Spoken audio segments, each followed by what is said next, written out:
Alright, in this video we're going to be comparing 4 modern faceted cushion diamonds. They're pretty big ones, between like 4 to 5 carats each, and they're all GIA graded, very good and aboves, and there is no fluorescence in any of them. And here is the first diamond we're going to be viewing. We're looking at the asset images. This one's a 4 carat, it's a JSI1. And you can see there's a decent amount of greens under the table. I'm expecting that area not to be as bright as, let's say, some of the outside reflections going on the edge of the diamond. A little bit more red in color in the asset image. Next, I'm going to slide over the second diamond real quick. And we have a 4.3, it's a JVS2. And right from the get-go, you're going to see they're pretty different in appearance, the asset images. A lot more red going on in the 4.3. So from this image, it seems like it's going to be the brighter diamond. It's really well balanced, so it looks very promising. And as we continue on, we have a 4.5. This one is a JSI1, and overall it looks pretty similar to the first image. This diamond, we're going to probably get a little bit more reflection going on towards the center of the diamond. You can see there's a little bit blue, which is going to add a little contrast, a little bit more reds compared to a little bit more greens in that first diamond. So out of these 3 diamonds, definitely the one in the center should be the winner right now, the 4.3 JVS2. And let's bring on the 4th diamond.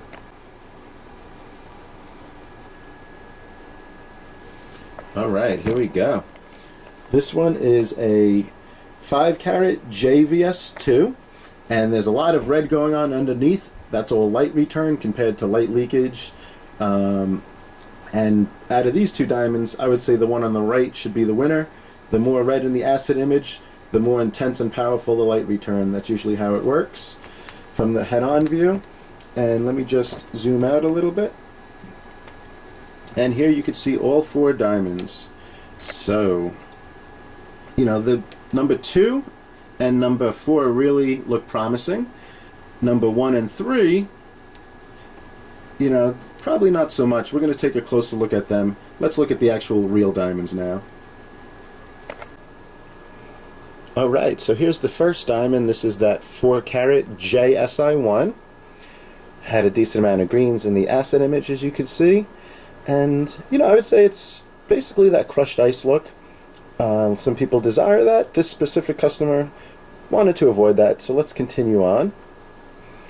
There we go. This is that 4.3 JVS2 that I'm very high on, and obviously you could see why. It's a lot more brighter, so much more flashes going on around the diamond compared to the diamond on the left. It's almost like a night and day comparison. That third diamond, let me just limit that reflection. There we go. This is another diamond that is not as impressive as the diamond to its left. And here actually you could see that little bit of reflection that the asset image is showing. That's that blue area. But the rest of the diamond, mostly greens, and here you could see why. Let me just show you all 3 side by side. One's obviously really standing out in terms of brightness and brilliance, and that's the one in the center. And let's take a look at the last diamond now. It's the largest of all the options. That's the 5 carat JVS2, and it's definitely brighter than the diamond on the left. We're getting more strong, you know, flashes of light return. And by the way, this diamond on the left, this was actually a GIA Excellent. So it received the same score on paper as the 2 to the outside of it now. However, you could see there's definitely a decline in the powerful light return coming off of it, especially under the table, other than, you know, in that center area like I was talking about. Now eventually we're going to keep the diamonds, we're going to take them out of the tray, and we're going to use natural daylight, because the tray actually creates a shadow. You can see how this diamond's looking really light, really bright on the bottom half. The top half looks a little dull. or dark, I would say. But here you can see it's nice and evenly balanced as I just moved it. The tree creates a shadow, and that's why we'll always look at the diamonds loose later on in the video. See, I just flipped the diamond upside down, and once again we have a lot of brightness, and then it looks just dark on the top. Don't judge it off of that. Like I said, that's just the tray playing games with us. And here's a view of all 4 diamonds zoomed out. And in the end, you know, I'm probably going to eliminate diamond number 1 and 3. We're going to keep 2 and 4 and really focus on those 2, because those 2 might be one of the winners. Definitely out of this batch.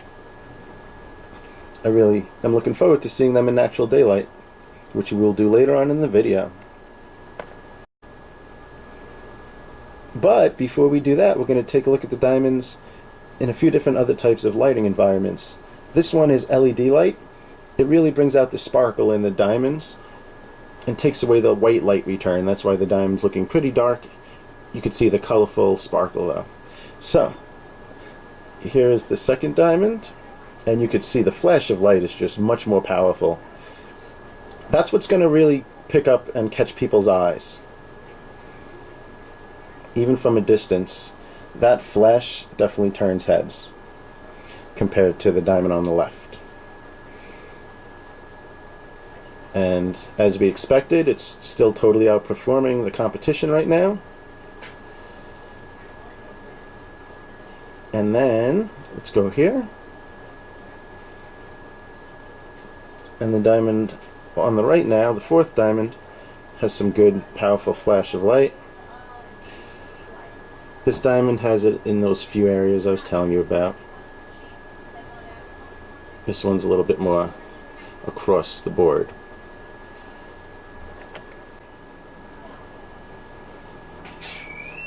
And here's all 4 options zoomed out.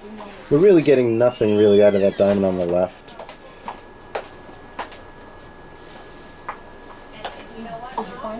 And the second one to the right isn't that far from it.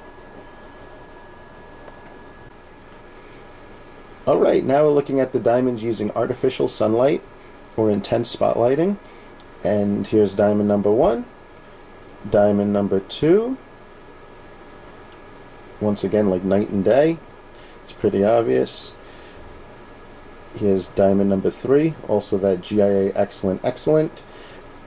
Now here's another thing that's real interesting. Diamond number 2, I'm just going to point to it right now, that's a 4.3. This one's a 4.5. However, this diamond number 2 looks a lot larger. So just keep that in mind as well. I really like the size of this diamond. And then let's bring the last diamond into the scene. That's the 5-carat JVS2. That's the largest options of all of them. And like I said, once the diamond's loose or in an engagement ring, you see how it's lighting up on the bottom half? The whole diamond should light up, as we will soon see.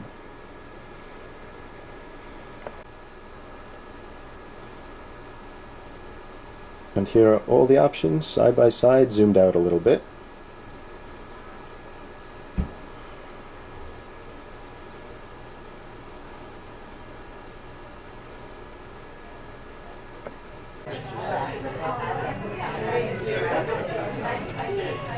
Alright, so here's that first and second diamond.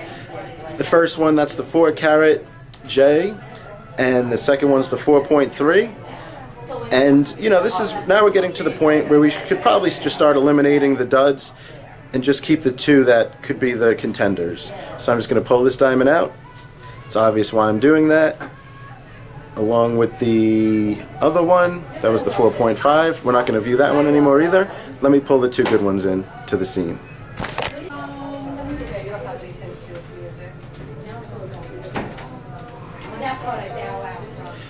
Alright, now this is a really good comparison right here. These are the 2 better diamonds without that crushed ice look.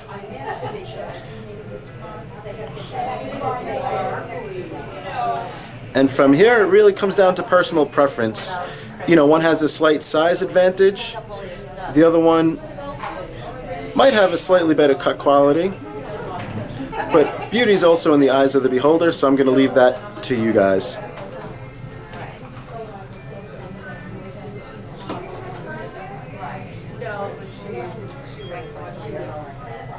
Get a nice long look at this view. There we go. So here is the 4.3 JVS2, and I'm just going to let the diamond do the talking now that it's on the finger.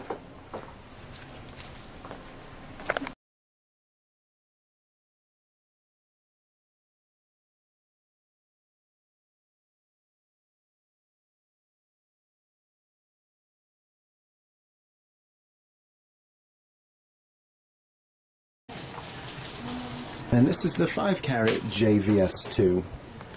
And once again, I'm just going to let the diamond speak for itself.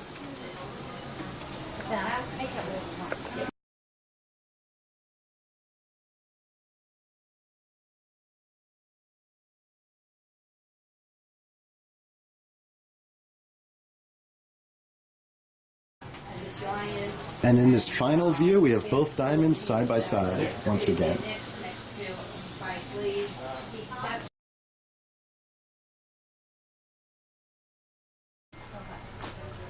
Alright, I hope the video helped us separate the pretenders from the contenders.